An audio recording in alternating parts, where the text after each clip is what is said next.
So this CFB boiler, commissioned back in 1998, was costing the plant a lot.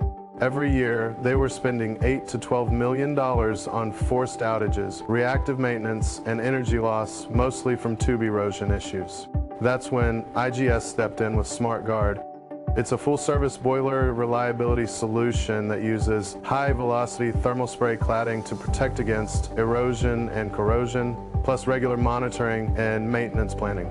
In 2020, we applied the HVTS cladding and tracked its performance over 2 years. Instead of replacing damaged tubes, we cladded them, then added a ceramic top coat, which acts as a wear indicator during future inspections.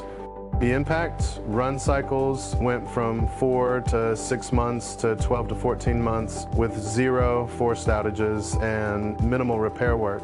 It also reduced the need for welding and refractory work, giving other trades more time during shutdowns.